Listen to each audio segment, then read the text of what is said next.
Zombie Apocalypse.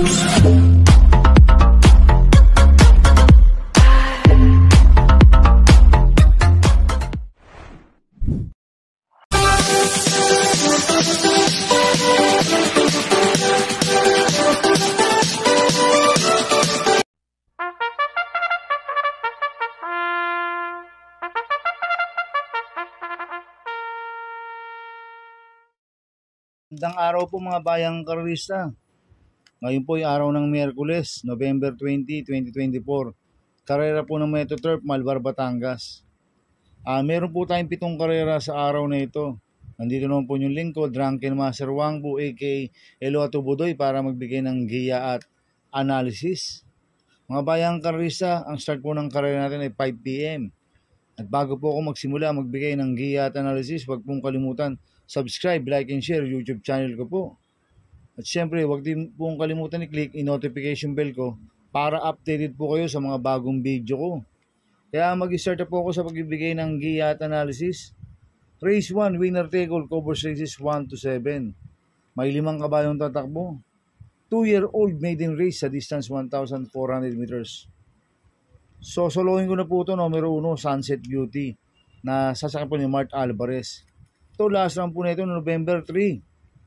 Pang-apat lang po siya, kada bagong silangan, nagtala po siya ng 16.8 sa distance 1,200 meters. Medyo hindi maganda ang alis nito, naglakad po sa alis to, si Sunset Beauty. Pero nag-vicious barrier na po ito noong November 13. Nagtala po siya ng 1.13 sa distance 1,200 meters. Ang kwartos po niya, 23 media, 22 media, 27, 1.13 po ang preba ni Sunset Beauty. Si Mart Alvarez na rin po ang sumakay dito sa vicious barrier. Medyo mainam po ang naging preba. Kaya sosolohin ko na po yan. Numero 1, Sunset Beauty. Sa race 2 po tayo, Pixis, covers races 2 to 7. May 6 na kabayong tatakbo. Rating base system class 5, 6 to 10 split. Distance 1,200 meters. Dito sa race 2, mayroong dalawang mabilis na pwedeng maglutsahan, si Malibobel at Don Damiano. Kaya ang first choice ko po dito yung numero 1, Golden Area, nasasakyan ni RC Baldonido. Ito, last round po nito, November 15, segundo po siya kay Abalong Bandit. Nagtala po siya ng 1.15 media sa distance 1,200 meters. At noong November 8, segundo rin po yan kay Professor Jones, nakakadalawang segundo na po ito, si Golden Area. Kaya sa akin, tingin ko, malaki po panalo sa akin ito, kaya siya po first choice ko. Second choice ko po yung numero 2 na Tawi-Tawi Island, nasasakyan John Paul Guse. Ito, last round po na ito, noong November 13. Segundo kay Dugong Bugaw, nagtala po siya ng 1.16.2 sa distance 1,200 meters. Kaya may panalo rin sa akin to, kaya siya po second choice ko. Kaya ang first choice ko po, numero 1, Golden Area. Second choice, numero 2, Tawi-Tawi Island. Sa race 3 po tayo, pick 5, covers races 3 to 7. May 6 na kabayong tatakbo. Rating base system class 5, 6 to 10 split. Distance 1,200 meters. Dito sa race 3, mayroong West of the East at Beyond Smart na pwedeng maglutsahan dito. Parehas matulin po yan mga bayang karista. Kaya ako, ang first choice ko po dito, yung numero 5 na Deremate, You Never Know, na sasakyan ni Claro Espare Jr. Ito, last round po nito, November 6. Pang-5 ka na Sunshine June. Nagtala po siya ng 1.15.8 sa distance 1,200 meters. Si You Never Know. Kaya sa akin, malaki po panalo sa akin ito, kaya siya po first choice ko. Second choice ko po, numero 1, Sneaky Eyes, nasasakyan ni King Flores.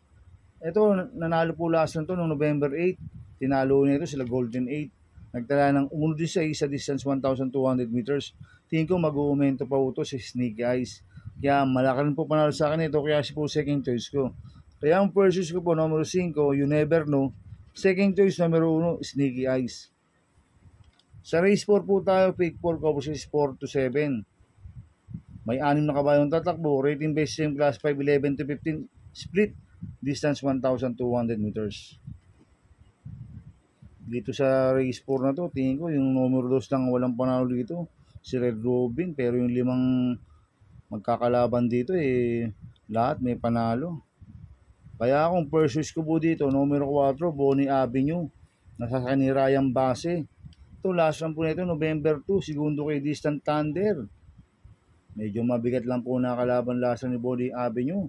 Nagtala po siya ng 1.30.2 sa distance 1,400 meters. Kaya malaki po panalo sa akin ito, kaya siya po first choice ko. Second choice ko po, number 3, Kalanggaman Island na sa Claro Espari Jr. Last round po nito noong November 10. Panglima kalabantay sarado. Nagtala rin po siya ng 1.30.2 sa distance 1,400 meters.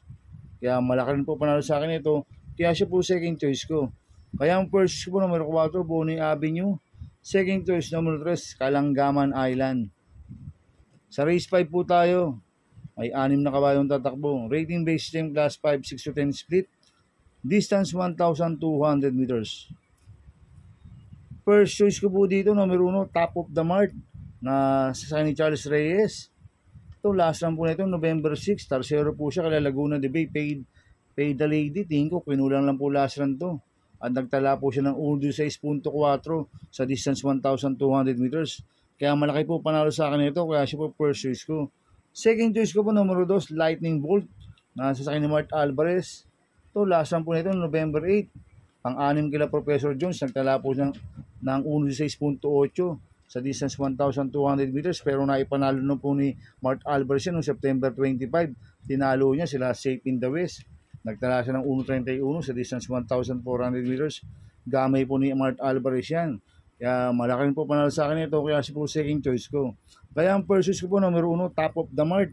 Second choice, numero 2, Lightning Bolt.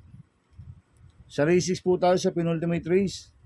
May 6 na kabayong tatakbo. Rating based team class 5, 11 to 15 split. Distance 1,200 meters. Ito, anybody's race po ito. Itong race 6 na to. Tingin ko, lato to may panalo. Kaya kung versus ko po dito, number 3, Star of the Future. Nasa sa JD Pabilik. Last lang po ni Star of the Future noong November 10. Pang-apat po siya kada Modern Verde. Nagtala po siya ng 1.29 sa distance 1,400 meters. Pero merong 1.16 yan. Noong October 30, pang-apat siya kila Mythic Laila, si Star of the Future. Kaya malaki po panalo sa akin ito. Kaya siya po first choice ko. Second choice ko po, number 2, Sound of Silence. Nasa sa ni RM Garcia. Last lang po nito, November 13. Tumakbo ko la Service Deluxe yan. Nagtala ng 1.6.4 sa distance 1,200 meters. Nakipaglutsahan niya kila Don Pedro Service Deluxe. Talagang lalaka dito si Sound of Silence last run dahil 2 23 media po yung kinuwartos niyan. Ngayon tingin ko solo aire po si Sound of Silence. Ito pag napabayaan nila sa harapan to, pwedeng makatapos ng karera to si Sound of Silence dahil may maiksi po ang distansya, 1,200 meters. Kaya malaki po panalo sa akin ito, kaya si po second choice ko. Kaya ang first choice ko po number 3, Star of the Future. Second choice number 2, Sound of Silence. Sa race 7 po tayo sa last race. May 8 kabayong tatakbo. Rating based team class 5-5 split placer sa distance 1,200 meters. First choice ko po dito, numero 1, Queen Z. Nasa sa akin JD Pabilik.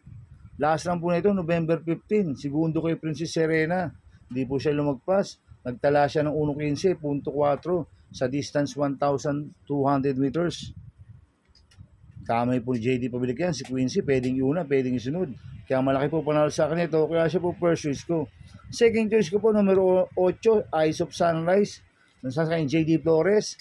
Last lang po nito, November 9. Panglima kala Modern Stroke. Nagtala po siya ng 1.22 media sa distance 1,400 meters. Pero meron 1.15 media yan sa 1,200 meters. Eyes of Sunrise.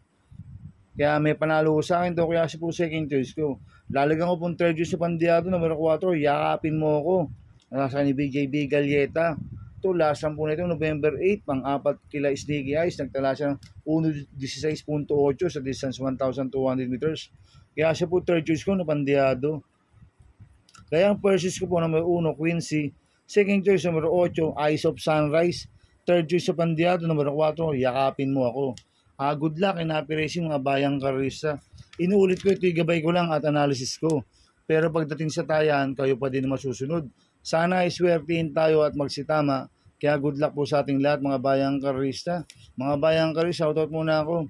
Happy racing po sa mga boss ko, kay Boss Manuel Chua. kay Boss Charles Mamukod, kay Boss Manny Caplis, kay Boss Jing Garcia ng Double Rock. Happy racing po sa inyo. Sana iswerte tayo at magsitama. At happy racing po sa mga taga-Barkadaan OTV, kay Paring Paxi Villar, kay Sir Abin Prihinal, kay Chairman Boy Samson, kay Sir Jerry De La Cruz, kay Sir Bong Vergara, kay Sir Noel Sublay, kay Sir Mike Barreto, at kay Sir Daboy Guevara, at kay Dudoy De Jesus, at kay Macmac Villar. Happy racing sa inyo sa mga Tagbarkadaan OTV. Sana iswertin tayo at magsitama, kaya good luck po sa ating lahat. At happy birthday po kay Chris Senyar. Happy birthday sa iyo, Sir Chris Senyar. At happy birthday rin po kila Vergara at sa mga taga Pingping Boys. Happy racing sa inyo. Kaya mga bayang karista, please subscribe my YouTube channel at Tubudoy 2.0. At sana lagi yung panoorin ads ko, huwag niyo pong skip. Kaya maraming salamat po sa inyo and God bless.